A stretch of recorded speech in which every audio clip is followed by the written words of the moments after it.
Welcome to Marketing Murder Mysteries. I'm your host, Michael Graham. Joining me as usual is the team from Millennium Agency, Linda Fanera, CEO and Chief Strategist. How are you? Hello, Michael. And Rob Atkinson. Put your phone down, Rob. Are you on Tinder right now? Is he on Tinder or Grindr? I can't. What are you doing? Well, and that leads us to today's topic. Advertising and marketing pros see it all the time. Brands getting killed in the marketplace. Sometimes they get killed due to their own miscalculations, sometimes by events beyond their control, and sometimes because businesses don't do enough to engage their customers in a meaningful way. So how do you know if your brand is doing enough? Well, if you're not sure, try the Tinder test. Now wait, think about it. Tinder has 50 million active users who check their accounts about 11 times a day. Now that's brand engagement. If you're not generating engagement for brand, your brand could become our next marketing murder cautionary tale. You're going to hear the case from our marketing detectives, and then you can hand down your own verdict. Can the Tinder test save your brand? Have you ever watched a Tinder ad? It's brilliant. No words, just music and video showing a woman swiping left for the guy she doesn't like or swiping right for her match. My question is, does Tinder set the new standard for digital marketing? Rob, Linda, let's start the conversation there. Rob, and I'm not to be facetious, some people really don't know what Tinder is or what apps like that are. Could you just kind of give everyone a back? Well, I could ask Linda, I guess. Should say I've been married for 20 years, so I'm not an expert at this. All the time. But I just want to say that Mrs. Rob, if you're out there, you need to check his phone. Check his phone, Mrs. Rob.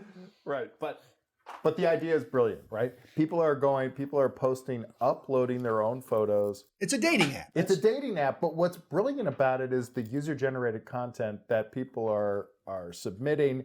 There's thousands of people in an area like Boston or even a smaller area like in New Hampshire or wherever your town is. And people are actively checking this over and over and over again. And there's a whole psychology to what works and what doesn't work on Tinder, which is fascinating from a marketing point of view. Well, give us some details, some metrics. Right. So, for example, men spend about 5.7 seconds on average on the profiles of women they found attractive and unattractive, right? Women spend hardly any time on the profiles of men they found attractive. In fact, they only spend about 3.19 seconds on average before swiping right on them. But this is really interesting. They spent more than twice as much time on less appealing candidates, 6.91 seconds on average before swiping left.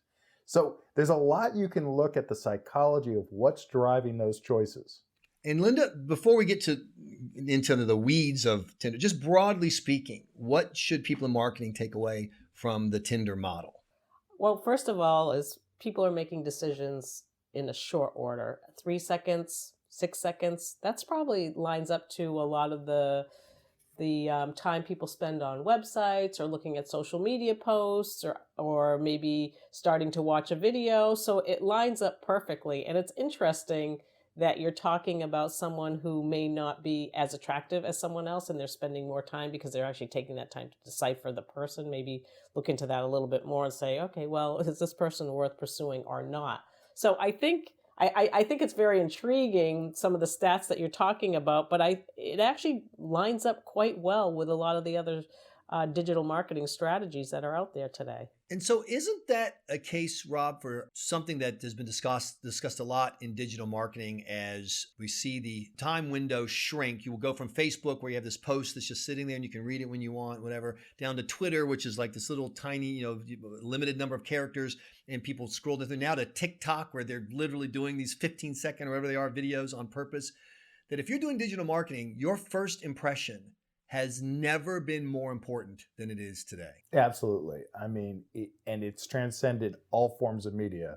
In fact, Fox News, they make the writers refresh the content every 7 seconds. There has to be something new. So that's why you see the animations and the sounds and the alerts, all of that, because you have to keep the viewer attention. And, when you're walking by a billboard, if you don't capture that person's attention in 3 seconds, you're not going to make a connection at all. So it really has shortened the time span of how consumers are looking at different types of media and processing their visceral reaction to that brand and product. Mm-hmm. Oh, that's a great point. You know, it's interesting too, because when you look at some of those, to your point, when you're talking about the Tinder profiles and so on and so forth, everybody's using language that actually sells themselves, just like a typical digital ad would, or just like a typical print ad would. And what would make it appealing for somebody to actually swipe right versus swipe left and call it a day? And I think that's a good lesson for marketers. I mean, really, if they were to go through and use that Tinder test and say, okay, how do my images look? Do I have really nice, high quality images shown? What is my content? You know, is my content engaging? Is it compelling? Is it interesting? You know, do I seem like a cool person or somebody that somebody might want to engage with?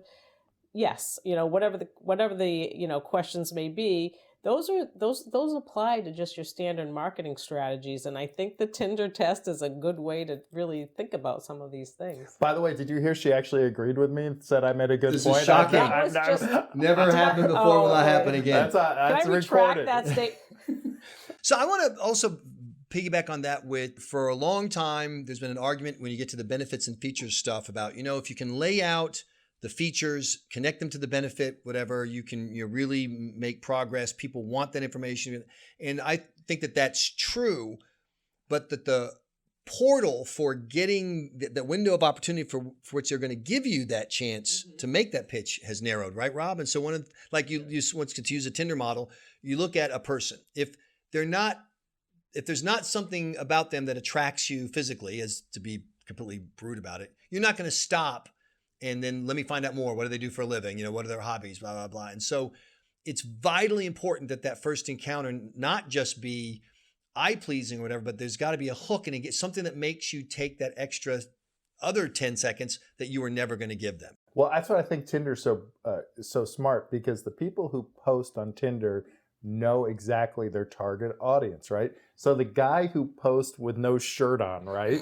Like, that's not going to appeal to everybody, Right. But the one, you know, maybe he's got tattoos on, and the women who like that are going to double down on that guy, and he'll make a connection. He won't be for everybody, but he might get a quicker response, and actually he might get more dates as a result of that strategy than if he had done like a suit and tie and more of a business professional thing. Right. Yep. And that's true for brands. And that's the lesson I think that they can take, is understanding in a fractured marketplace these days where there's so many messages and so many different areas that you're drawn to. We're seeing this over and over again as consumers are entrenched in their own ideas and their own beliefs.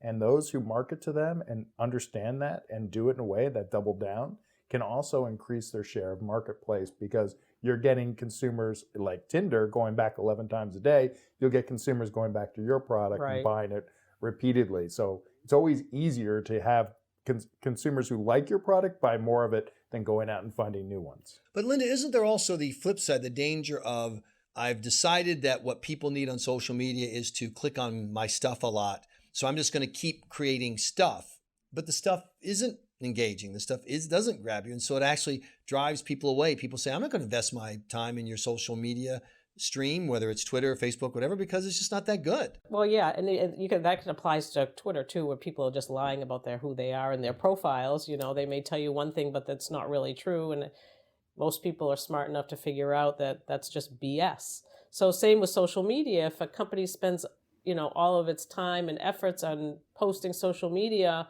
about content that tells consumers how great they are and how wonderful their products are and how great their services are, well, that gets old, because people don't just want to hear about the company and how wonderful they are. They actually want to learn or find out about things that might be a little funny or engaging, or it might be somebody's birthday in the office, or somebody had a baby that's way more exciting to them than a new product release, frankly.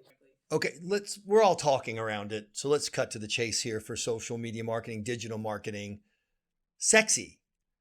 It's just, there's a lot of different definitions of that word, right? It doesn't necessarily mean boys and girls. You know, a cool new car, it's got sizzle, right? So you agree with me that if you're in the digital arena and you're not thinking like Tinder, that is what is immediate, quote, sexy in the broadest sense, that you're in the wrong place? Yeah, I think that's a good way to look at it. I mean, it has to be, depends on who the target markets are, but I definitely think it has to be sexy and engaging. Otherwise, they'll just pass you by. And there's so much coming at you today that you do need to come up with something that's really unique. And the imagery, it still ties back to the basic foundational points. Your images have to be great and your content has to be spot on, and then you have a shot. Yeah, and the other thing too is authenticity. I think that's what you were talking about before, is if you're not authentic in your marketing, and that's why Tinder is so good, the people who are authentic in their marketing do so well, you're going to create some type of anticipation where the viewers or the consumer is going to go to your product and not get what they want, Right. and ultimately be sad and not buy your product or swipe left, swipe right. So in other words, you show up to meet them for coffee and you're expecting Brad Pitt. Exactly. And instead you get the Pitts. Yes, right. That kind of thing. So now, is this an approach that everyone in marketing should take? Does Tinder work for everybody, Linda? No, it doesn't apply for everything, because honestly, in some instances, if you're looking at large companies like GE or IBM, they're going to have to take a little bit different strategy around their marketing. But when it comes to digital marketing, something like this really does apply. Well, then to me, one thing that's relevant is there are products that you have to have more information about, that no matter how good the hook is, you need it. And so, for example, there are products why are there so many pharmaceutical ads in magazines? Because they got a lot to tell you, the specific information. And so they don't need the Tinder ad for your, diabetes type 2 meds, right? Yeah, but it's interesting though that, Tinder, right? You're making a choice about spending time with someone, a potential soulmate, maybe even having sex with that person, and you're judging it on like a 3-second emotional thing. But to your point though, you're absolutely right. You may be spending much more time on a medicine that you're going to have to take over a period of time and might be interested in the benefits of it. Mm-hmm. So it's a really fascinating kind of thing. It is a fascinating fact. So the one last tip from Tinder marketing, what can people listening right now who do the marketing for their own company, whatever, learn from Tinder? For me, is that understand that in a world where it's mobile, people are making decisions every 3 to 6 seconds on your product. So if you're in a feed with a lot of other things, you better make that ad count, understand your audience, and create an ad that's going to drive customer reaction. And get that message out ASAP. Don't delay it. So if you're planning on launching some sort of campaign, don't wait too long before you actually get your message out there. So not 10 seconds into the ad, but really the first 3 seconds. As usual, you have both missed it. The big takeaway is, Rob, keep your shirt on. You're listening to Marketing Murder Mysteries from Millennium Agency. Linda Fanaris and Rob Atkinson. Coming up, our Marketing 101 Tip of the Week.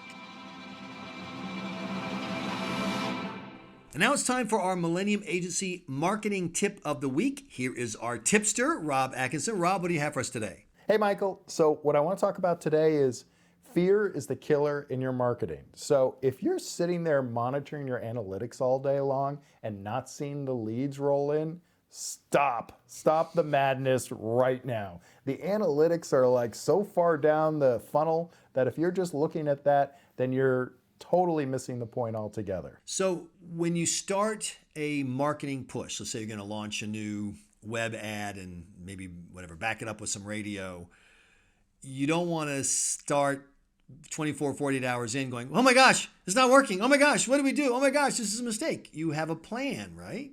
You absolutely have a plan, and you have to understand that it is not a magic light switch, right? I've launched your pay-per-click campaign. Automatically, the leads are going to start rolling in. Marketing is about many touches, and it's sometimes Google plus the radio plus TV, and all of these touches are going to ultimately generate leads for you. But if you launch a campaign and you're sitting in front of Google banging the computer saying, this thing's broken, stop. It takes time. And go back to running the business that you have and providing value to the customer and solving their problems, and you'll be fine. At the same time, though, you do want to have a metric by which you can measure whether or not that campaign worked, so that when you do your next campaign, you can adapt or double down, etc. Yeah, absolutely. And whether that metric is somebody who comes into your store, heard the ad, went into your store and made a purchase, yes, you should set that up so you have clear expectations of what the goals are of your campaign. But again, don't you sit there looking at these metrics on Yext or Google and say, I'm getting crushed on spending all this money, because it just doesn't help. And fear, when you're in a place of fear, you always make bad decisions. Rob Atkinson, thanks for that tip. And thank you and Linda for being part of the Marketing Murder Mystery podcast here at Millennium Agency. For more information, visit mill.agency. I'm your host, Michael Graham.